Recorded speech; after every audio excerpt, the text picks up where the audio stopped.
ಓಂ ಶಾಂತಿ. ಓಂ ಶಾಂತಿ.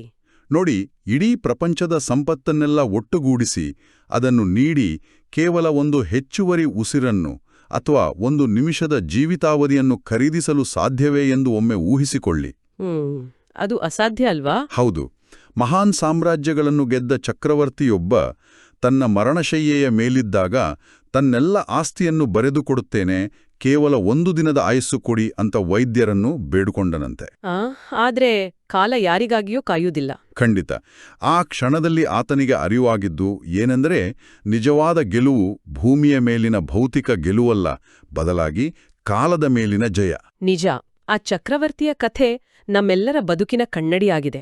ಅಂದ್ರೆ ನಾವು ಜೀವನವಿಡೀ ಭೌತಿಕ ವಸ್ತುಗಳ ಹಿಂದೆ ಓಡುತ್ತಾ ಕಾಲದ ನಿಜವಾದ ಬೆಲೆಯನ್ನು ಮರೆಯುತ್ತೇವೆ. ಇಂದಿನ ಮುರಳಿ ಚಿಂತನೆಗೆ ನಿಮಗೆ ಸ್ವಾಗತ. ಇಂದಿನ ದಿನಾಂಕ 27/05/2026. ಇವತ್ತು ನಾವು ಕೇವಲ ಕೆಲವು ಸಾಲುಗಳನ್ನು ಓದುವುದಿಲ್ಲ, ಬದಲಾಗಿ ಮೃತ್ಯುವಿನ ಭಯವನ್ನು ಹೇಗೆ ಗೆಲ್ಲಬಹುದು ಅನ್ನೋದನ್ನು ನೋಡಲಿದ್ದೇವೆ. ಇಂದಿನ ಮಹಾವಾಕ್ಯವೇ ಇದರ ಬಗ್ಗೆ ಇದೆ. ಹೌದು. ಬಾಬಾ ಹೇಳ್ತಾರೆ, ಮಧುರ ಮಕ್ಕಳೇ, ಕಾಲರ ಕಾಲ ತಂದೆಯು ನಿಮಗೆ ಕಾಲದ ಮೇಲೆ ಜಯವನ್ನು ಪ್ರಾಪ್ತಿ ಮಾಡಿಸಲು ಬಂದಿದ್ದಾರೆ. ಮನ್ಮನಾಭವದ ಮಂತ್ರದಿಂದಲೇ ನೀವು ಕಾಲ ಅಂದ್ರೆ ಮೃತ್ಯುದ ಮೇಲೆ ಜಯಗಳಿಸ್ತೀರಿ. ಈ ಮನ್ಮನಾಭವ ಎಂದರೆ ಪರಮಾತ್ಮನಲ್ಲಿ ಮನಸ್ಸನ್ನು ಲೀನ ಮಾಡುವುದು ಅಂತ ನಮಗೆ ತಿಳಿದಿದೆ. ಆದ್ರೆ ಇದು ಪ್ರಾಯೋಗಿಕವಾಗಿ ಮೃತ್ಯುವಿನ ಭಯವನ್ನು ಹೇಗೆ ದೂರ ಮಾಡ್ತದೆ? ನೋಡಿ, ಮೃತ್ಯುವಿನ ಭಯ ಎಂದರೆ ಕೇವಲ ಶರೀರವನ್ನು ಬಿಡುವ ಭಯವಲ್ಲ, ಅದು ನಮ್ಮ ಗುರುತನ್ನು ಕಳೆದುಕೊಳ್ಳುವ ಭಯ. ಅಂದ್ರೆ ನಾನು ಈ ದೇಹ, ನಾನು ಈ ಹುದ್ದೆ ಅನ್ನೋ ಭ್ರಮೆ. ಅದೇ, ನಾವು ಆ ಭ್ರಮೆಯಲ್ಲೇ ಬದುಕುತ್ತಿರ್ತೇವೆ. ಖಂಡಿತ. ಆದರೆ ಮನ್ಮನಾಭವ ಸ್ಥಿತಿಯಲ್ಲಿ ನಾವು ನಿರಂತರವಾಗಿ ಪರಮಾತ್ಮನ ನೆನಪಿನಲ್ಲಿದ್ದಾಗ ನಾವು ಕೇವಲ ನಾಶವಾಗುವ ಶರೀರವಲ್ಲ, ಅವಿನಾಶಿ ಆತ್ಮ ಅನ್ನೋ ಅರಿವು ಮೂಡುತ್ತದೆ. ಹೌದು. ಸಾಯೋದೇ ಇಲ್ಲ ಅನ್ನೋ ಸತ್ಯದ ಅನುಭವ ಆದಾಗ ಮೃತ್ಯುವಿನ ಭಯ ಮಾಯವಾಗುತ್ತೆ ಅಲ್ವಾ? ಎಕ್ಸಾಕ್ಟ್ಲಿ. ಇದು ಕೇವಲ ನಂಬಿಕೆಯಲ್ಲ, ಇದೊಂದು ಪ್ರಾಯೋಗಿಕ ಅನುಭೂತಿ. ಹಾಗಾದರೆ ಈ ಅರಿವನ್ನು ದಿನನಿತ್ಯನ ಬದುಕಿನಲ್ಲಿ ತರುವುದು ಹೇಗೆ? ಇಂದಿನ ಮುರುಳಿಯ ಪ್ರಶ್ನೆ ಉತ್ತರ ವಿಭಾಗದಲ್ಲಿ ಇದಕ್ಕೊಂದು ಸುಳಿವು ಸಿಗುತ್ತದೆ. ಆ ಪ್ರಶ್ನೆ ಏನು ಅಂತ ನೋಡೋಣ. ಬಾಬಾ ಹೇಳ್ತಾರೆ, ಆತ್ಮಿಕ ತಂದೆಯು ನೀವು ಆತ್ಮಿಕ ಯಾತ್ರಿಕರಿಗೆ ಯಾವ ಒಂದು ವಿಶೇಷ ಶಿಕ್ಷಣವನ್ನು ಕೊಡುತ್ತಾರೆ. ಹೌದು. ಮತ್ತು ಅದಕ್ಕೆ ಉತ್ತರವಾಗಿ ಬಾಬಾ ಹೇಳ್ತಾರೆ, ಹೇ ಆತ್ಮಿಕ ಯಾತ್ರಿಕರೇ, ನೀವು ದೇಹಾಭಿಮಾನವನ್ನು ಬಿಟ್ಟು ದೇಹಿ ಅಭಿಮಾನಿಯಾಗಿರಿ. ರಾವಣನು ಅರ್ಧಕಲ್ಪದಿಂದ ನಿಮ್ಮನ್ನು ದೇಹಾಭಿಮಾನಿಗಳನ್ನಾಗಿ ಮಾಡಿದನೋ, ಈಗ ಆತ್ಮಾಭಿಮಾನಿಯಾಗಿರಿ. ಈ ಆತ್ಮಿಕ ಜ್ಞಾನವನ್ನು ಪರಮಾತ್ಮನೇ ನಿಮ್ಗೆ ಕೊಡುತ್ತಾನೆ, ಮತ್ತಾರು ಕೊಡಲು ಸಾಧ್ಯವಿಲ್ಲ. ನೋಡಿ, ಇಲ್ಲಿ ರಾವಣ ಎಂದರೆ ಹೊರಗಿನ ಯಾವುದೋ ರಾಕ್ಷಸನಲ್ಲ, ಬದಲಾಗಿ ನಮ್ಮೊಳಗಿನ 5 ವಿಕಾರಗಳು: ಕಾಮ, ಕ್ರೋಧ, ಲೋಭ, ಮೋಹ ಮತ್ತು ಅಹಂಕಾರ. ಖಂಡಿತ. ಈ ವಿಕಾರಗಳು ನಮ್ಮನ್ನು ದೇಹಾಭಿಮಾನಿಗಳನ್ನಾಗಿ ಮಾಡಿವೆ. ಹೌದು. ಉದಾಹರಣೆಗೆ, ಕಚೇರಿಯಲ್ಲಿ ನಾನು ಮ್ಯಾನೇಜರ್, ಮನೆಯಲ್ಲಿ ನಾನು ಯಜಮಾನ ಅನ್ನೋ ದೇಹಾಭಿಮಾನದಿಂದಲೇ ನಾವು ವರ್ತಿಸ್ತೇವೆ. ಅದೇ, ನಮ್ಮ ಅಹಂಕಾರಕ್ಕೆ ಪೆಟ್ಟು ಬಿದ್ದಾಗ ತಕ್ಷಣವೇ ಕೋಪ ಹುಟ್ಕೊಳ್ಳುತ್ತೆ. ನಿಜ. ಆದ್ರೆ ದೇಹಿ ಅಭಿಮಾನ ಎಂದ್ರೆ ಪ್ರತಿಯೊಬ್ಬರನ್ನು ಆತ್ಮಿಕ ದೃಷ್ಟಿಯಿಂದ ನೋಡುವುದು, ನಮ್ಮ ಮುಂದೆ ಇರುವವರೂ ಸಹ ಒಂದು ಪ್ರಕಾಶಮಾನವಾದ ಆತ್ಮ ಅಂತ ಅರಿಯುವುದು. ಆದರೆ ವಾಸ್ತವದಲ್ಲಿ ಇದು ಹೇಳಲು ಸುಲಭ. ಕಚೇರಿಯಲ್ಲಿ ನಮ್ಮ ಮೇಲಧಿಕಾರಿ ನಮ್ಮ ಮೇಲೆ ಕೋಪಗೊಂಡಾಗ ಆ ಕ್ಷಣದಲ್ಲಿ ನಾವು ಶಾಂತರಾಗಿ ಇರೋದು ಹೇಗೆ? ಇದೇ ನಿಜವಾದ ಸವಾಲು. ಆ ಅವಮಾನ ನಮ್ಮ ಹುದ್ದೆಗೆ ಆದದ್ದು ಎಂದು ಭಾವಿಸಿ ನಾವು ಆಕ್ರಮಣಕಾರಿ ಪ್ರತಿಕ್ರಿಯೆ ನೀಡುತ್ತೇವೆ.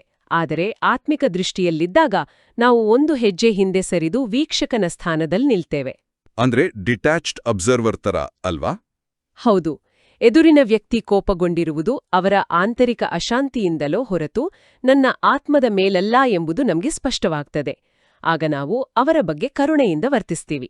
ಇದನ್ನೇ ಇಂದಿನ ಗೀತೆಯ ಸಾಲು ಕೂಡ ವಿವರಿಸ್ತದೆ. ಇಂದಿನ ಗೀತೆಯಲ್ಲಿ ಕೇಳಿಬಂದ ಸಾಲು ಓಂ ನಮಃ ಶಿವಾಯ. ಇದು ಅತ್ಯಂತ ಪ್ರಸಿದ್ಧವಾದ ಗಾಯನ. ಆದರೆ ಕೇವಲ ಬಾಯಲ್ಲಿ ಓಂ ನಮಃ ಶಿವಾಯ ಅಂತ ಜಪ ಮಾಡೋದ್ರಿಂದ ನಾವು ಶಾಂತರಾಗಲು ಸಾಧ್ಯವೇ? ಖಂಡಿತ ಇಲ್ಲ. ಶಬ್ದಗಳ ಜಪದಿಂದ ಪರಿವರ್ತನೆ ಸಾಧ್ಯವಿಲ್ಲ. ನಮ್ಮ ಪ್ರತಿ ಕರ್ಮದಲ್ಲೂ ಶಿವತಂದೆಯ ಗುಣಗಳಾದ ಪ್ರೀತಿ, ಶಾಂತಿಯನ್ನು ಅಳವಡಿಸಿಕೊಳ್ಳುವುದೇ ನಿಜವಾದ ಶಿವನ ಮಹಿಮೆ. ನಿಜ. ಈ ಆಂತರಿಕ ಸ್ಥಿತಿಯನ್ನು ತಲುಪಲು ಆ ಪರಮಶಕ್ತಿಯ ಪರಿಚಯ ಬಹಳ ಮುಖ್ಯ. ನಮ್ಮ ಮುಂದಿನ ಚರ್ಚೆಯ ವಿಷಯ ಈ ಲೌಕಿಕ ಮತ್ತು ಪಾರಲೌಕಿಕ ಸಂಬಂಧಗಳ ಕುರಿತಾಗಿದೆ. ಬಾಬಾ ಹೇಳ್ತಾರೆ, ಮಕ್ಕಳು ತಮ್ಮ ತಂದೆಯ ಮಹಿಮೆಯನ್ನು ಕೇಳಿದಿರಿ, ಗಾಯನ ಮಾಡಲಾಗುತ್ತದೆ, ಶ್ರೇಷ್ಠಾತಿಶ್ರೇಷ್ಠ ಭಗವಂತನೆಂದು. ಅವರು ಎಲ್ಲ ಮಕ್ಕಳ ತಂದೆಯಾಗಿದ್ದಾರೆ. ಯಾರೆಲ್ಲರೂ ಇದ್ದಾರೆಯೋ ಎಲ್ಲರೂ ಪರಸ್ಪರ ಸಹೋದರರಾಗಿದ್ದಾರೆ ಮತ್ತು ಎಲ್ಲರ ತಂದೆಯೂ ಒಬ್ಬರೇ ಆಗಿದ್ದಾರೆ. ಅವರು ಶಿವತಂದೆಯಾಗಿದ್ದಾರೆ. ಹೌದು, ಬಾಬಾ ಮತ್ತೊಂದು ಮಾತು ಹೇಳುತ್ತಾರೆ, ಭಕ್ತಿ ಮಾರ್ಗದಲ್ಲಿ ನಿಮಗೆ ಇಬ್ಬರು ತಂದೆಯರಿರುತ್ತಾರೆ, ಲೌಕಿಕ ತಂದೆ ಮತ್ತು ಪಾರಲೌಕಿಕ ತಂದೆ. ರಚಯಿತನಿಂದ ರಚನೆಗೆ ಆಸ್ತಿಯೂ ಸಿಗುತ್ತದೆ. ಅದು ಹದ್ದಿನ ಆಸ್ತಿ, ಇದು ಬೇಹದ್ದಿನ ಆಸ್ತಿಯಾಗಿದೆ. ಇಲ್ಲಿ ಹದ್ದಿನ ಆಸ್ತಿ ಮತ್ತು ಬೇಹದ್ದಿನ ಆಸ್ತಿ ಎಂಬ ಪದ ಬಳಕೆ ಬಹಳ ರೋಚಕವಾಗಿದೆ. ಬಾಬಾ ಹೇಳ್ತಾರೆ, ಬೇಹದ್ದಿನ ತಂದೆಯೂ ಒಬ್ಬರೇ ಆಗಿದ್ದಾರೆ, ಅವರಿಂದ ಬೇಹದ್ದಿನ ಆಸ್ತಿಯೂ ಸಿಗುತ್ತದೆ. ಅವರು ನಿರಾಕಾರನಾಗಿದ್ದಾರೆ, ಅವರ ಹೆಸರಾಗಿದೆ ಶಿವ. ನೋಡಿ, ಲೌಕಿಕ ತಂದೆಯಿಂದ ನಮಗೆ ಮನೆ, ಹಣ ಸಿಗಬಹುದು. ಆದ್ರೆ ಅದೆಲ್ಲವೂ ಹದ್ದಿನ, ಅಂದ್ರೆ ಮಿತಿಯ ಆಸ್ತಿ. ಅದು ನಾಶವಾಗುವಂಥದ್ದು. ಹೌದು, ಕಳೆದುಕೊಳ್ಳುವ ಭಯ ಸದಾ ಇರ್ತದೆ. ಎಲ್ಲಿ ಭಯವಿದೆಯೋ ಅಲ್ಲಿ ಸಂಪೂರ್ಣ ಸುಖವಿರಲು ಸಾಧ್ಯವಿಲ್ಲ, ಅಲ್ವಾ? ಖಂಡಿತ. ಆದರೆ ನಿರಾಕಾರ ಶಿವತಂದೆ ನೀಡುವ ಆಸ್ತಿ ಶಾಂತಿ, ಸುಖ, ಪವಿತ್ರತೆ ಮತ್ತು 21 ಜನ್ಮಗಳ ಬೇಹದ್ದಿನ ಆಸ್ತಿಯಾಗಿದೆ. ಈ ಬೇಹದ್ದಿನ ಆಸ್ತಿಯ ಪ್ರಾಮುಖ್ಯತೆಯನ್ನು ಅರ್ಥಮಾಡಿಕೊಳ್ಳಲು ನಾವು ದಾದೀಜಿಯವರ ಅಂದ್ರೆ ಪ್ರಕಾಶ್ಮಣಿ ದಾದಿಯವರ ಜೀವನವನ್ನು ಸ್ಮರಿಸಬಹುದು. ಅವರು ಅತ್ಯಂತ ಸಿರಿವಂತ ಕುಟುಂಬದಿಂದ ಬಂದವರಲ್ವಾ? ಹೌದು, ಅವರಿಗೆ ಐಷಾರಾಮಿ ಜೀವನ ಲಭ್ಯವಿತ್ತು.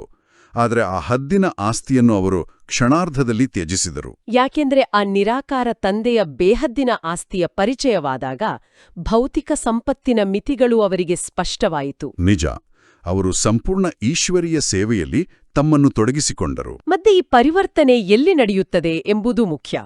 ಬಾಬಾ ಹೇಳುತ್ತಾರೆ, ಭಾರತವು ಪರಮಪಿತ ಪರಮಾತ್ಮನ ಜನ್ಮಸ್ಥಳವಾಗಿದೆ. ಶಿವಜಯಂತಿಯನ್ನು ಇಲ್ಲಿಯೇ ಆಚರಿಸುತ್ತಾರೆ. ಬಾಬಾ ಹೇಳುತ್ತಾರೆ, ಆ ಆತ್ಮಿಕ ತಂದೆಗೆ ಜ್ಞಾನಸಾಗರ, ಪತಿತಪಾವನ, ಮುಕ್ತಿದಾತ, ಮಾರ್ಗದರ್ಶಕನೆಂದು ಹೇಳಲಾಗುತ್ತದೆ. ಅವರೇ ದುಃಖಹಾರ್ತ, ಸುಖಕರ್ತನಾಗಿದ್ದಾರೆ. ಇದನ್ನು ಭಾರತವಾಸಿಗಳು ತಿಳಿದುಕೊಂಡಿದ್ದಾರೆ. ಇದು ದುಃಖಧಾಮವಾಗಿದೆ, ಭಾರತವೇ ಸುಖಧಾಮವಾಗಿತ್ತು. ಆ ಭಾರತವೇ ಸುಖಧಾಮವಾಗಿತ್ತು ಅನ್ನೋದು ಬಹಳ ಮುಖ್ಯವಾದ ಪಾಯಿಂಟ್. ದುಃಖಧಾಮವನ್ನು ಸುಖಧಾಮವನ್ನಾಗಿ ಮಾಡುವ ಪ್ರಕ್ರಿಯೆ ಬಗ್ಗೆ ಬಾಬಾ ಹೇಳುತ್ತಾರೆ. ತಂದೆಯೂ ತಿಳಿಸುತ್ತಾರೆ, ನಾನು ಕಲ್ಪದ ಸಂಗಮಯುಗದಲ್ಲಿ ಬರುತ್ತೇನೆ. ಈ ಸಮಯದಲ್ಲಿ ಪತಿತ ಪ್ರಪಂಚವಾಗಿದೆ, ಯಾರೊಬ್ಬರೂ ಪಾವನರಿಲ್ಲ. ಹೌದು, ಪ್ರಪಂಚದ ಸ್ಥಿತಿ ಹೀಗಿದೆ. ಬಾಬಾ ಹೇಳುತ್ತಾರೆ, ಬಲೆ ಸನ್ಯಾಸಿಗಳು ಪವಿತ್ರರಾಗುತ್ತಾರೆ, ಆದರೆ ಅವರು ಪುನರ್ಜನ್ಮವನ್ನಂತೂ ಇಲ್ಲಿಯೇ ತೆಗೆದುಕೊಳ್ಳಬೇಕಾಗಿದೆ. ವಿಷದಿಂದ ಜನ್ಮ ಪಡೆಯಬೇಕಾಗುತ್ತದೆ, ಹಿಂತಿರುಗಿ ಹೋಗುವಂತಿಲ್ಲ. ಬಾಬಾ ಹೇಳುತ್ತಾರೆ, ಯಾವಾಗ ಚಕ್ರವು ಪೂರ್ಣವಾಗುವುದೋ ಆಗ ತಂದೆಯು ಬಂದು ಕರೆದುಕೊಂಡು ಹೋಗುತ್ತಾರೆ. ಇದಕ್ಕೆ ಆತ್ಮಿಕ ಜ್ಞಾನವೆಂದು ಹೇಳಲಾಗುವುದು. ನೋಡಿ, ಸನ್ಯಾಸಿಗಳು ಕಾಡಿಗೆ ಹೋಗಿ ತಪಸ್ಸು ಮಾಡಬಹುದು, ಆದರೆ ಅವರು ಸಹ ಈ ಜನನ ಮರಣದ ಚಕ್ರದಲ್ಲಿ ಸಿಲುಕಿದ್ದಾರೆ. ಹೌದು, ಯಾರು ಚಕ್ರದೊಳಗಿದ್ದಾರೋ ಅವರು ಇತರರನ್ನು ಪರಮಧಾಮಕ್ಕೆ ಕರೆದೊಯ್ಯಲು ಸಾಧ್ಯವಿಲ್ಲ ಅಲ್ವಾ? ಖಂಡಿತ. ಕೇವಲ ಚಕ್ರದಿಂದ ಅತೀತನಾದ ಜ್ಞಾನದ ಸಾಗರ ತಂದೆ ಮಾತ್ರ ಪಾವನರನ್ನಾಗಿ ಮಾಡಲು ಸಾಧ್ಯ. ಇದಕ್ಕೆ ನಾವು ಬ್ರಹ್ಮಬಾಬಾ ಅವರ ಉದಾಹರಣೆ ತಗೋಬಹುದು. ದಾದಾ ಲೇಖರಾಜ್ ಆಗಿದ್ದಾಗ ಅವರು ದೊಡ್ಡ ವಜ್ರದ ವ್ಯಾಪಾರಿಯಾಗಿದ್ರು ಅಲ್ವಾ? ಹೌದು, ರಾಜ ಮಹಾರಾಜರೊಡನೆ ಅವರ ಒಡನಾಟವಿತ್ತು. ಆದ್ರೆ ಪರಮಾತ್ಮನ ಜ್ಞಾನ ಸಿಕ್ಕ ತಕ್ಷಣ ಈ ಲೌಕಿಕ ವಜ್ರಗಳೆಲ್ಲವೂ ಕೇವಲ ಗಾಜಿನ ಚೂರುಗಳು ಎಂಬ ಸತ್ಯದ ಅರಿವಾಯಿತು ಅವರಿಗೆ. ಅದೇ, ತಮ್ಮೆಲ್ಲ ಸಂಪತ್ತನ್ನು ಟ್ರಸ್ಟ್ಗೆ ಒಪ್ಪಿಸಿ ಸಂಪೂರ್ಣ ತ್ಯಾಗ ಮಾಡಿದ್ರು. ಇದೊಂದು ಜ್ಞಾನದ ಆಧಾರಿತ ನಿರ್ಧಾರವಾಗಿತ್ತು. ನಿಜ. ಈ ಪ್ರಪಂಚವು ಹೇಗೆ ಕೆಳಗಿಳಿಯುತ್ತಾ ಬಂತು ಅನ್ನೋದನ್ನ ಬಾಬಾ ಹೇಳ್ತಾರೆ. ತಂದೆಯೂ ತಿಳಿಸ್ತಾರೆ, ಯಜ್ಞ, ಜಪ, ತೀರ್ಥಯಾತ್ರೆಗಳನ್ನು ಮಾಡ್ತಾ ಇನ್ನೂ ಕೆಳಗಿಳಿಯುತ್ತಲೇ ಬಂದಿದ್ದೀರಿ. ಇದು ಬಹಳ ಆಳವಾದ ಮಾತು. ಬಾಬಾ ಹೇಳ್ತಾರೆ, ನೀವು ಮೊದಲು ಸತೋಪ್ರಧಾನರಾಗಿದ್ದೀರಿ. ಭಾರತದಲ್ಲಿ ಪವಿತ್ರತೆ ಇದ್ದಾಗ ಶಾಂತಿ, ಸುಖವೂ ಇತ್ತು, ಆರೋಗ್ಯ, ಭಾಗ್ಯ ಎರಡೂ ಇತ್ತು. ಹೌದು. ಬಾಬಾ ಹೇಳ್ತಾರೆ, ಇಂದಿಗೆ 5000 ವರ್ಷಗಳ ಮೊದಲಿನ ಮಾತಾಗಿದೆ. ಈ ಭಾರತವೇ ಸ್ವರ್ಗವಾಗಿತ್ತು. ಆ ಸಮಯದಲ್ಲಿ ಮತ್ತಾವುದೇ ಧರ್ಮವಿರಲಿಲ್ಲ. ಈ 5000 ವರ್ಷಗಳ ಸೃಷ್ಟಿಚಕ್ರದ ಪರಿಕಲ್ಪನೆ ಬಹಳ ವೈಜ್ಞಾನಿಕವಾಗಿದೆ. ಬಾಬಾ ಮುಂದುವರೆದು ಹೇಳುತ್ತಾರೆ, ಸ್ವರ್ಗದ ಸ್ಥಾಪನೆಯನ್ನು ಅವರೇ ಮಾಡುತ್ತಾರೆ, ಮನುಷ್ಯರು ಮಾಡಲು ಸಾಧ್ಯವಿಲ್ಲ. ಕೃಷ್ಣನು ರಚಯಿತನೆಂದು ಹೇಳುವುದಿಲ್ಲ. ಬಾಬಾ ಹೇಳುತ್ತಾರೆ, ರಚಯಿತನು ಒಬ್ಬರೇ ನಿರಾಕಾರ ಶಿವನಾಗಿದ್ದಾರೆ, ಉಳಿದೆಲ್ಲವೂ ಅವರ ರಚನೆಯಾಗಿದೆ. ರಚಯಿತನಿಂದಲೇ ರಚನೆಯ ಆಸ್ತಿಯು ಸಿಗುತ್ತದೆ. ನೋಡಿ, ಇಲ್ಲಿ ನಾವು ಗಮನಿಸಬೇಕಾದ ಅಂಶವೆಂದರೆ ಎಂಟ್ರೋಪಿ. ಪ್ರಕೃತಿಯ ನಿಯಮದಂತೆ ಯಾವುದೇ ಹೊಸ ವಸ್ತು ಕಾಲಕ್ರಮೇಣ ಹಳೆಯದಾಗಲೇಬೇಕು. ಹೌದು, ಸತ್ಯಯುಗದ ಶುದ್ಧ ಸ್ಥಿತಿಯಿಂದ ಮನುಷ್ಯ ಆತ್ಮವು ಜನ್ಮಗಳನ್ನು ತೆಗೆದುಕೊಳ್ಳುತ್ತಾ ಶಕ್ತಿಯನ್ನು ಕಳೆದುಕೊಂಡಿದೆಯಲ್ವಾ? ಖಂಡಿತ. ಆತ್ಮವು ತನ್ನ ಶಕ್ತಿಯನ್ನು ಕಳೆದುಕೊಳ್ಳುವುದು ಅಥವಾ ಬಾಬಾವರ ಭಾಷೆಯಲ್ಲಿ ಹೇಳುವುದಾದರೆ ಆತ್ಮಕ್ಕೆ ತುಕ್ಕು ಹಿಡಿಯುವುದು ಇದು ಹೇಗೆ ನಡೆಯುತ್ತದೆ? ಆ ತುಕ್ಕು ಎನ್ನುವುದು ನಮ್ಮ ಮನಸ್ಸಿನ ಮೇಲೆ ಬೀಳುವ ನಕಾರಾತ್ಮಕತೆಯ ಪದರಗಳು. ನಾವು ದೈನಂದಿನ ಜೀವನದಲ್ಲಿ ಪರಸ್ಪರ ಸಂಬಂಧಗಳಲ್ಲಿ ಸಣ್ಣಪುಟ್ಟ ವಿಷಯಗಳಿಗೂ ಅಸೂಯೆ ಪಡುತ್ತೇವೆ. ಹೌದು, ಬೇರೆಯವರ ಯಶಸ್ಸನ್ನು ನೋಡಿ ಹೊಟ್ಟೆಕಿಚ್ಚು ಪಡುತ್ತೇವೆ. ಪ್ರತಿ ಬಾರಿ ನಾವು ಇನ್ನೊಬ್ಬರನ್ನು ಟೀಕಿಸಿದಾಗ ನಮ್ಮ ಆತ್ಮದ ಪ್ರಕಾಶದ ಮೇಲೆ ಒಂದು ಕಪ್ಪು ಪದರ ಸೃಷ್ಟಿಯಾಗುತ್ತದೆ. ಇದೇ ಆತ್ಮದ ತುಕ್ಕು. ಇದನ್ನೇ ಬಾಬಾ ಸ್ಪಷ್ಟವಾಗಿ ಹೇಳುತ್ತಾರೆ. ಸತ್ಯ ತ್ರೇತಾಯುಗದಲ್ಲಿ ಸೂರ್ಯವಂಶಿ ಚಂದ್ರವಂಶಿಯರೇ ಇದ್ರು, ಮತ್ತಾವುದೇ ಧರ್ಮವಿರಲಿಲ್ಲ. ನೀವು ಸೂರ್ಯವಂಶಿ ಚಂದ್ರವಂಶಿಯರಾಗುತ್ತೀರಿ. ಬಾಬಾ ಹೇಳ್ತಾರೆ, ಈಗ ಪುನಃ ಬ್ರಾಹ್ಮಣ ವಂಶೀಯರಾಗಿದ್ದೀರಿ. ಇದೆಲ್ಲ ನಾಟಕವು ಭಾರತದ ಮೇಲೆ ಮಾಡಲ್ಪಟ್ಟಿದೆ. ಭಾರತವೇ ಸ್ವರ್ಗ ಮತ್ತು ನರಕವಾಗುತ್ತದೆ. ಸತೋ ಪ್ರಧಾನರಿಂದ ಸತೋ ರಜೋ ತಮೋದಲ್ಲಿ ಈ ಏಣಿಯನ್ನು ಇಳಿಯುವುದರಲ್ಲಿ 5000 ವರ್ಷಗಳು ಹಿಡಿಸುತ್ತವೆ. ಹೌದು. ಬಾಬಾ ಹೇಳ್ತಾರೆ, ಸತ್ಯಯುಗದಲ್ಲಿ 16 ಕಲಾ ಸಂಪೂರ್ಣರು, ನಂತರ ತ್ರೇತಾದಲ್ಲಿ 2 ಕಲೆಗಳು ಕಡಿಮೆಯಾಯಿತು. ಆತ್ಮದಲ್ಲಿ ಬೆಳ್ಳಿಯು ಬೆರಕೆಯಾಯಿತು. ದ್ವಾಪರ ಯುಗದಲ್ಲಿ ಬಂದಾಗ ತಾಮ್ರದ ಬೆರಕೆಯಾಯಿತು. ಈ ಸಮಯದಲ್ಲಿ ಸಂಪೂರ್ಣ ತಮೋಪ್ರಧಾನರಾಗಿದ್ದೀರಿ. ಇಲ್ಲಿ ಬಾಬಾ ತುಕ್ಕಿನ ಬಗ್ಗೆ ಹೇಳ್ತಾರೆ ಅಲ್ವಾ? ಬಾಬಾ ಹೇಳ್ತಾರೆ, ಆತ್ಮದಲ್ಲಿಯೇ ತುಕ್ಕು ಬೀಳುತ್ತದೆ. ನೀವೇ ಪೂರ್ಣ 84 ಜನ್ಮಗಳನ್ನು ತೆಗೆದುಕೊಳ್ಳುತ್ತೀರಿ. ಈ ತುಕ್ಕನ್ನು ತೆಗೆಯುವುದು ಹೇಗೆ ಎಂಬುದು ನಮ್ಮ ಮುಂದಿರುವ ದೊಡ್ಡ ಸವಾಲು. ಖಂಡಿತ. ಆ ತುಕ್ಕನ್ನು ತೆಗೆಯಲು ಪರಮಾತ್ಮನ ಜ್ಞಾನ ಮತ್ತು ಯೋಗಾಗ್ನಿಯೇ ಏಕೈಕ ಮಾರ್ಗ. ತಂದೆಯ ಪ್ರೀತಿಯ ಕಿರಣಗಳು ನಮ್ಮ ಮೇಲೆ ಬಿದ್ದಾಗ ಆತ್ಮವು ಮತ್ತೆ ಸುವರ್ಣದಂತೆ ಹೊಳೆಯಲು ಪ್ರಾರಂಭಿಸುತ್ತದೆ. ಈ ಸಂಪೂರ್ಣ ಶುದ್ಧತೆಯ ಪರಿಣಾಮ ನಮ್ಮ ಶಾರೀರಿಕ ಆರೋಗ್ಯದ ಮೇಲೂ ಆಗ್ತದೆ. ಬಾಬಾ ಹೇಳ್ತಾರೆ, ತಂದೆಯು ತಿಳಿಸ್ತಾರೆ, ನಾನು ನಿಮ್ಮ ಬೇಹದ್ದಿನ ತಂದೆಯಾಗಿದ್ದೇನೆ. ನಿಮ್ಗೆ ಬೇಹದ್ದಿನ 21 ಜನ್ಮಗಳಿಗಾಗಿ ಬೇಹದ್ದಿನ ಆಸ್ತಿಯನ್ನು ಕೊಡುತ್ತೇನೆ. ಹೌದು. ಬಾಬಾ ಹೇಳ್ತಾರೆ, ಸೂರ್ಯವಂಶಿ ಚಂದ್ರವಂಶಿ ಪವಿತ್ರ ಧರ್ಮವನ್ನು ಸ್ಥಾಪನೆ ಮಾಡುತ್ತೇನೆ. ಈ ಲಕ್ಷ್ಮೀನಾರಾಯಣರು ಎಷ್ಟು ಆರೋಗ್ಯವಂತರು ಐಶ್ವರ್ಯವಂತರು ಆಗಿದ್ರು. ಎಂದೂ ರೋಗಿಯಾಗ್ತಿರ್ಲಿಲ್ಲ. ಈಗ ಕಾಲದ ಮೇಲೆ ವಿಜಯ ಪಡೆಯುವ ಶಿಕ್ಷಣವನ್ನು ಪಡೆಯುತ್ತಿದ್ದಿರಿ. ನೋಡಿ, ಮನಸ್ಸು ಮತ್ತು ಶರೀರದ ನಡುವಿನ ಸಂಬಂಧ ಇಂದು ವಿಜ್ಞಾನಕ್ಕೂ ತಿಳಿದಿದೆ. ಸತ್ಯಯುಗದಲ್ಲಿ ಲಕ್ಷ್ಮೀನಾರಾಯಣರ ಸಂಪೂರ್ಣ ಆರೋಗ್ಯಕ್ಕೆ ಕಾರಣ ಅವರ ಆತ್ಮದ 100ಕ್ಕೆ 100ರಷ್ಟು ಶುದ್ಧತೆ. ಹೌದು, ಮಾನಸಿಕ ತುಕ್ಕು ಇಲ್ಲದಿರೋದು. ಇದಕ್ಕೆ ನಮಗೆ ಮಮ್ಮ ಅವರ ಅಂದ್ರೆ ಸರಸ್ವತಿ ಮಮ್ಮ ಅವರ ಜೀವನ ದೊಡ್ಡ ಸ್ಫೂರ್ತಿ. ಖಂಡಿತ. ಯಜ್ಞದ ಆರಂಭದ ದಿನಗಳಲ್ಲಿ ಸಿಂಧ್ ಹೈದರಾಬಾದ್ನಲ್ಲಿ ಕಠಿಣ ಪರಿಸ್ಥಿತಿಗಳು, ನ್ಯಾಯಾಲಯದ ಮೊಕದ್ದಮೆಗಳು ಬಂದಾಗಲೂ ಮಮ್ಮ ಅವರ ಮುಖದಲ್ಲಿ ಆತಂಕವಿರಲಿಲ್ಲ. ಅವರದ್ದು ಸದಾ ಅಚಲ ಅಡೋಲ ಸ್ಥಿತಿ. ಇವೆಲ್ಲವೂ ಕೇವಲ ವಿಶ್ವನಾಟಕದ ದೃಶ್ಯಗಳು ಎಂಬ ನಿಶ್ಚಯ ಅವರಿಗಿತ್ತು. ನಿಜ. ಮನಸ್ಸು ಹೀಗೆ ಅಚಲವಾದಾಗ ಯಾವುದೇ ಶಾರೀರಿಕ ರೋಗ ನಮ್ಮನ್ನು ಬಾಧಿಸುವುದಿಲ್ಲ. ಈ ಶಿಕ್ಷಣದ ಮೂಲ ಯಾವುದು ಎಂಬುದನ್ನು ಬಾಬಾ ಹೇಳ್ತಾರೆ. ಗೀತೆಯಲ್ಲೂ ಬರೆದಿದ್ದಾರೆ. ಯಾದವರು ಕೌರವರು ಪಾಂಡವರು ಏನು ಮಾಡಿ ಹೋದರು. ಬಾಬಾ ಹೇಳ್ತಾರೆ, ಸರ್ವಶಾಸ್ತ್ರಮಯಿ ಶಿರೋಮಣಿ ಶ್ರೀಮದ್ ಭಗವದ್ಗೀತೆಯಾಗಿದೆ. ಅದರಿಂದಲೇ ಮತ್ತೆಲ್ಲ ಶಾಸ್ತ್ರಗಳು ರಚಿಸಲ್ಪಟ್ಟಿವೆ. ನೀವು ತಿಳಿದುಕೊಂಡಿದ್ದೀರಿ, ಗೀತೆಯು ದೇವತಾಧರ್ಮದ ಶಾಸ್ತ್ರವಾಗಿದೆ. ಯಾರು ಮೊಟ್ಟಮೊದಲು ಸತ್ಯಯುಗದಲ್ಲಿ ಬರುವರೋ ಅವರೇ ಹೆಚ್ಚು ಜನ್ಮಗಳನ್ನು ತೆಗೆದುಕೊಳ್ತಾರೆ. ನೋಡಿ, ಈಗ ನಮ್ಮ ಆಂತರಿಕ ಬದಲಾವಣೆಗಾಗಿ ಒಂದು ಪ್ರಾಯೋಗಿಕ ವಿಧಾನದ ಕಡೆಗೆ ಬರೋಣ. ನಾವು ಆ ತುಕ್ಕನ್ನು ತೆಗೆಯಬೇಕು. ಆದ್ರೆ ದಿನವಿಡೀ ನಾವು ಅನೇಕ ಲೌಕಿಕ ಜವಾಬ್ದಾರಿಗಳಲ್ಲಿ ಸಿಲುಕಿಲ್ತೇವೆ. ಅದಕ್ಕೆ ಬಾಬಾ ಭ್ರುಕುಟಿಯ ಮಧ್ಯದಲ್ಲಿ ಹೊಳೆಯುವ ನಕ್ಷತ್ರದ ಅರಿವನ್ನು ನೀಡ್ತಾರೆ ಅಲ್ವಾ? ಹೌದು. ಬಾಬಾ ಹೇಳ್ತಾರೆ, ತಂದೆಯೂ ತಿಳಿಸುತ್ತಾರೆ, ಆತ್ಮವು ಒಂದು ನಕ್ಷತ್ರವಾಗಿದೆ. ಭ್ರುಕುಟಿಯ ಮಧ್ಯದಲ್ಲಿ ಹೊಳೆಯುವ ನಕ್ಷತ್ರ. ಅದನ್ನು ದಿವ್ಯದೃಷ್ಟಿಯ ವಿಲಹ ನೋಡಲು ಸಾಧ್ಯವಿಲ್ಲ. ಅದು ಬಹಳ ಸೂಕ್ಷ್ಮವಾಗಿದೆ. ಆ ಆತ್ಮವೇ ಒಂದು ಶರೀರವನ್ನು ಬಿಟ್ಟು ಇನ್ನೊಂದನ್ನು ತೆಗೆದುಕೊಳ್ಳುತ್ತದೆ. ಬಾಬಾ ಹೇಳ್ತಾರೆ, ಪರಮಪಿತ ಪರಮಾತ್ಮನೂ ಸಹ ಬಿಂದುವಾಗಿದ್ದಾರೆ. ಅವರಿಗೆ ಜ್ಞಾನಸಾಗರ, ಪತಿತ ಪಾವನ, ಜ್ಞಾನಪೂರ್ಣನೆಂದು ಹೇಳ್ತಾರೆ. ಈಗ ಬ್ರಹ್ಮಾರವರ ಮೂಲಕ ಶಿವತಂದೆಯೋ ರಚನೆಯನ್ನು ರಚಿಸುತ್ತಿದ್ದಾರೆ. ಹೌದು. ಬಾಬಾ ಹೇಳ್ತಾರೆ, ಬ್ರಹ್ಮಕುಮಾರ ಕುಮಾರಿಯರಾಗುತ್ತಾ ಹೋಗ್ತಾರೆ. ಶಿವತಂದೆಯಿಂದ ಆಸ್ತಿಯನ್ನು ತೆಗೆದುಕೊಳ್ಳುವುದಕ್ಕಾಗಿ ಪುರುಷಾರ್ಥ ಮಾಡಬೇಕಾಗಿದೆ. ತಮೋಪ್ರಧಾನರಿಂದ ಸತೋಪ್ರಧಾನರಾಗಬೇಕಾಗಿದೆ.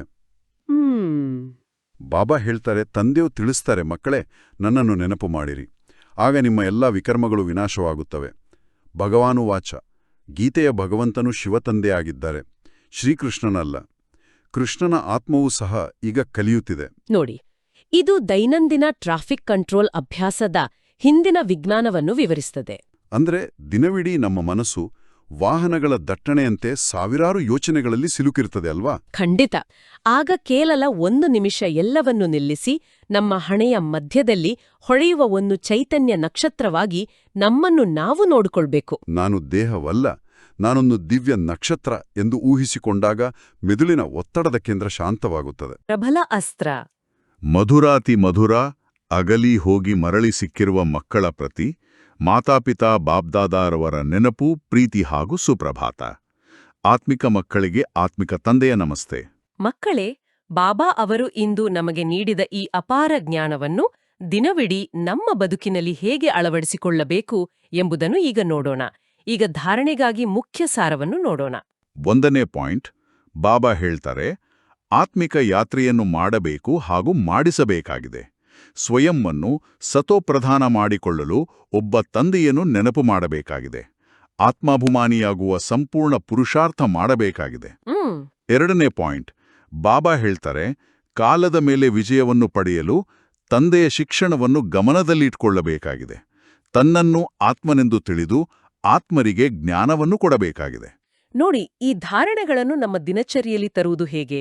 ನಾವು ವಾಹನ ಚಲಾಯಿಸುವಾಗ ಅಥವಾ ಮನೆ ಕೆಲಸ ಮಾಡುವಾಗ ನಮ್ಮ ಮನಸ್ಸು ಭೂತಕಾಲದ ವಿಷಾದಗಳಲ್ಲಿ ಅಲೆದಾಡುತ್ತಿರುತ್ತದೆ. ಹೌದು. ಆ ಕ್ಷಣದಲ್ಲಿ ನಮ್ಮನ್ನು ನಾವು ಆತ್ಮಿಕ ಯಾತ್ರಿಕರು ಎಂದು ಭಾವಿಸಿ ವರ್ತಮಾನದಲ್ಲಿ ಪರಮಾತ್ಮನೊಡನೆ ಸಂಪರ್ಕ ಬೆಳೆಸಬೇಕು. ಖಂಡಿತ. ಆಗ ಸಂಘರ್ಷಗಳಿಗೆ ಜಾಗವೇ ಇರೋದಿಲ್ಲ. ಇದನ್ನೇ ಇಂದಿನ ವರದಾನವು ಮತ್ತಷ್ಟು ಬೆಂಬಲಿಸುತ್ತದೆ.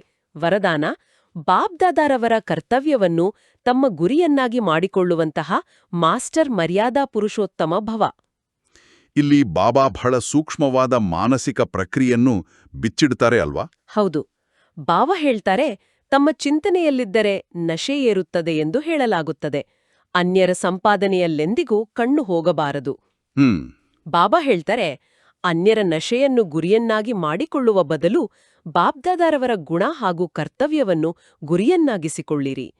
ಬಾಬ್ದಾದಾರವರ ಜೊತೆ ಅಧರ್ಮದ ವಿನಾಶ ಮತ್ತು ಸತ್ಯಧರ್ಮದ ಸ್ಥಾಪನೆಯ ಕರ್ತವ್ಯದಲ್ಲಿ ಸಹಯೋಗಿಯಾಗಿರಿ. ಅಧರ್ಮದ ವಿನಾಶ ಮಾಡುವವರು ದೈವಿ ಮರ್ಯಾದೆಯನ್ನು ಮುರಿಯುವ ಕಾರ್ಯವನ್ನು ಮಾಡಲು ಸಾಧ್ಯವಿಲ್ಲ. ಖಂಡಿತ. ಬಾಬಾ ಹೇಳ್ತಾರೆ, ಅವರು ಮರ್ಯಾದಾ ಪುರುಷೋತ್ತಮರಾಗಿರುತ್ತಾರೆ. ಅಂದ್ರೆ ನಾವು ಸಾಮಾಜಿಕ ಜಾಲತಾಣಗಳಲ್ಲಿ ಇತರರ ಯಶಸ್ಸು, ಮನೆಗಳನ್ನು ನೋಡಿ ನಮ್ಮ ಮನಸ್ಸನ್ನು ಕಲುಷಿತಗೊಳಿಸಿಕೊಳ್ಳುತ್ತೇವೆ. ಆದರೆ ಅನ್ಯರ ಭೌತಿಕ ಸಂಪಾದನೆಯ ಬದಲು ಪರಮಾತ್ಮನ ಗುಣಗಳನ್ನು ನಮ್ಮದಾಗಿಸಿಕೊಳ್ಳಬೇಕು. ನಿಜ. ಆಗ ನಾವು ಮಾಸ್ಟರ್ ಮರ್ಯಾದಾ ಪುರುಷೋತ್ತಮರಾಗುತ್ತೇವೆ. ಇಂದಿನ ಸ್ಲೋಗನ್ ಕೂಡ ಸಮಯವನ್ನು ಉಳಿಸುವ ಬಗ್ಗೆಯಿದೆ. ಸ್ಲೋಗನ್ ಜ್ಞಾನಪೂರ್ಣರಾಗಿ ವ್ಯರ್ಥ ಪ್ರಶ್ನೆಗಳನ್ನು ಸ್ವಾಹ ಮಾಡಿಬಿಟ್ಟಿರೆಂದರೆ ಸಮಯವು ಉಳಿತಾಯವಾಗಿ ಬಿಡುತ್ತದೆ. ನೋಡಿ, ಜೀವನದಲ್ಲಿ ಯಾವುದೇ ಕಷ್ಟ ಬಂದಾಗ ನಮ್ಮ ಮೊದಲ ಪ್ರತಿಕ್ರಿಯೆ ನನಗೆ ಈಕೆ ಹೀಗಾಯಿತು ಅಂತ ಇರುತ್ತೆ ಅಲ್ವಾ? ಹೌದು. ಆ ಏಕೆ ಮತ್ತು ಹೇಗೆ ಎಂಬ ಪ್ರಶ್ನೆಗಳೇ ನಮ್ಮ ಮಾನಸಿಕ ಶಕ್ತಿಯನ್ನು ಹೀರಿಬಿಡುತ್ತವೆ. ಇದು ಕರ್ಮದ ಲೆಕ್ಕಾಚಾರ. ಇದು ನಾಟಕದ ಒಂದು ದೃಶ್ಯ ಎಂದು ಅರಿತು ಆ ವ್ಯರ್ಥ ಯೋಚನೆಗಳಿಗೆ ಒಂದು ಪೂರ್ಣ ವಿರಾಮ ಇಡುವುದೇ ಜ್ಞಾನಪೂರ್ಣತೆ. ಖಂಡಿತ. ಇಂದಿನ ಅವ್ಯಕ್ತ ಇಶಾರೆಯು ಈ ಎಲ್ಲಾ ಅಭ್ಯಾಸಗಳ ಅಂತಿಮ ಫಲಿತಾಂಶವನ್ನು ತಿಳಿಸುತ್ತದೆ. ಅವ್ಯಕ್ತ ಇಶಾರೆ ಸದಾ ಅಚಲ ಅಡೋಲ ಸ್ಥಿತಿಯ ಅನುಭವ ಮಾಡಿ ಸಮಯ ಪ್ರಮಾಣ ಈಗ ಸದಾ ಅಚಲ ಅಡೋಲ ಸರ್ವ ಖಜಾನೆಗಳಿಂದ ಸಂಪನ್ನರಾಗಿ. ಸ್ವಲ್ಪವೂ ಸಹ ಏರುಪೇರು ಆಗುತ್ತೀರಿ ಎಂದರೆ ಸರ್ವ ಖಜಾನೆಗಳ ಅನುಭವ ಆಗುತ್ತದಿಲ್ಲ. ತಂದೆಯ ಮೂಲಕ ಸಿಕ್ಕಿರುವ ಖಜಾನೆಗಳನ್ನು ಸದಾ ಖಾಯಮಾಗಿ ಇಟ್ಟುಕೊಳ್ಳುವ ಸಾಧನ ಆಗಿದೆ ಸದಾ ಅಚಲ ಅಡೋಲರಾಗಿ ಇರುವುದು. ಅಚಲರಾಗಿರುವುದರಿಂದ ಸದಾ ಖುಷಿಯ ಅನುಭವ ಆಗುತ್ತಾ ಇರುತ್ತದೆ. ಹೌದು. ಹೇಗೆ ವಿನಾಶಿ ಧನ, ಹೆಸರು, ಮಾನ್ಯತೆ ಸಿಗುತ್ತದೆ ಎಂದರೆ ಖುಷಿಯಾಗುತ್ತದೆ ಅಲ್ಲವೇ? ಇದಂತೂ ಅವಿನಾಶಿ ಖುಷಿಯಾಗಿದೆ. ಆದರೆ ಈ ಖುಷಿ ಅವರಿಗೇ ಇರುತ್ತದೆ ಯಾರು ಅಚಲ ಅಡೋಲ ಏಕರಸ ಸ್ಥಿತಿಯಲ್ಲಿ ಇರುತ್ತಾರೆ. ಲೌಕಿಕ ಜಗತ್ತಿನ ಖುಷಿ ತಾತ್ಕಾಲಿಕ, ಗೊತ್ತಾ? ವಸ್ತುಗಳು ಹೋದಾಗ ಖುಷಿಯು ಮಾಯವಾಗುತ್ತದೆ. ಆದರೆ ನಮ್ಮ ಮನಸ್ಸು ಏಕರಸ ಸ್ಥಿತಿಯಲ್ಲಿ ಇದ್ದಾಗ ಮಾತ್ರ ಆಂತರಿಕ ಖುಷಿ ಅವಿನಾಶಿಯಾಗಿ ಉಳಿಯುತ್ತದೆ. ಖಂಡಿತ. ಈಗ ನಾವು ಚರ್ಚಿಸಿದ ಎಲ್ಲಾ ವಿಷಯಗಳನ್ನು ಅನುಭವಕ್ಕೆ ತರಲು 1-2 ನಿಮಿಷಗಳ ಕಾಲ ಶಾಂತರಾಗಿ ಕುಳಿತುಕೊಳ್ಳೋಣ. ಸರಿ. ನಿಮ್ಮ ಸಂಪೂರ್ಣ ಗಮನವನ್ನು ಹೊರಜಗತ್ತಿನಿಂದ ಹಿಂದಕ್ಕೆ ತೆಗೆದುಕೊಳ್ಳಿ. ನಾನು ಈ ನಾಶವಾಗುವ ದೇಹವಲ್ಲ, ನಾನು ಭೃಕುಟಿಯ ಮಧ್ಯೆ ಹೊಳೆಯುವ ಒಂದು ಚೈತನ್ಯ ನಕ್ಷತ್ರ, ಅತ್ಯಂತ ಪ್ರಕಾಶಮಾನವಾದ ಶುದ್ಧವಾದ ಆತ್ಮ. ನನ್ನ ದೃಷ್ಟಿ ಮೇಲಕ್ಕೆ, ಆ ಅನಂತ ನೀಲಿ ಆಕಾಶದಾಚೆಗಿನ ನಿರಾಕಾರ ಪರಮಧಾಮದ ಕಡೆಗೆ ಹೋಗುತ್ತಿದೆ. ಅಲ್ಲಿ ನನ್ನ ಪ್ರೀತಿಯ ತಂದೆ ಜ್ಞಾನಸಾಗರ, ಶಾಂತಿಯ ಸಾಗರ ಶಿವಬಾಬಾ ಪ್ರಕಾಶಿಸುತ್ತಿದ್ದಾರೆ. ಆ ತಂದೆಯ ಪವಿತ್ರತೆಯ ಅಪಾರ ಪ್ರೀತಿಯ ಸುವರ್ಣ ಕಿರಣಗಳು ನೇರವಾಗಿ ನನ್ನ ಮೇಲೆ, ಈ ಚೈತನ್ಯ ನಕ್ಷತ್ರದ ಮೇಲೆ ನಿರಂತರವಾಗಿ ಬೀಳುತ್ತಿವೆ. ಆ ದಿವ್ಯ ಕಿರಣಗಳ ಸ್ಪರ್ಶದಿಂದ ನನ್ನೊಳಗಿನ ಜನ್ಮಜನ್ಮಾಂತರದ ದೋಷಗಳ, ಅಹಂಕಾರದ ತುಕ್ಕು ಸಂಪೂರ್ಣವಾಗಿ ಕರಗಿ ನಾಶವಾಗುತ್ತಿದೆ. ನನ್ನ ಮನಸ್ಸಿನ ಎಲ್ಲಾ ಆತಂಕ, ಮೃತ್ಯುವಿನ ಭಯ ಮಾಯವಾಗುತ್ತಿದೆ.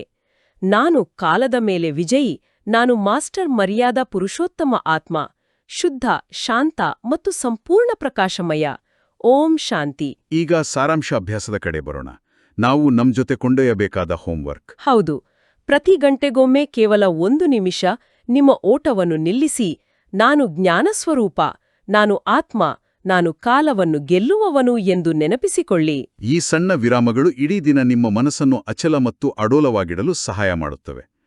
ಒಂದು ಕೊನೆಯ ಆಳವಾದ ಯೋಚನೆ: ಕಾಲವು ಯಾರಿಗಾಗಿಯೂ ಕಾಯುವುದಿಲ್ಲ ಎಂಬುದು ಸತ್ಯವೇ ಆಗಿದ್ರೆ, ನಮ್ಮ ಬಳಿ ಇನ್ನೂ ಎಷ್ಟು ಸಮಯ ಉಳಿದಿದೆ ಎಂಬುದಲ್ಲ ಪ್ರಶ್ನೆ, ಬದಲಾಗಿ ಮುಂದಿನ ಉಸಿರನ್ನು ನಾವು ಯಾವ ಪ್ರಜ್ಞೆಯಲ್ಲಿ ತೆಗೆದುಕೊಳ್ಳುತ್ತೇವೆ ಎಂಬುದು ಮುಖ್ಯ. ಖಂಡಿತ. ಮಧುರ ಮಕ್ಕಳೇ, ಬಾಬಾವರು ಇಂದು ನಮಗೆ ನೀಡಿದ ಈ ಅಪಾರ ಜ್ಞಾನದಂತೆ ನಡೆಯುತ್ತಾ ನಿಮ್ಮ ಆತ್ಮಿಕ ಶಕ್ತಿಯನ್ನು ಹೆಚ್ಚಿಸಿಕೊಳ್ಳಿ. ಕಲಿಯುಗದ ಅಂತ್ಯದ ಸಮಯ ಬಹಳ ಅಮೂಲ್ಯವಾಗಿದೆ.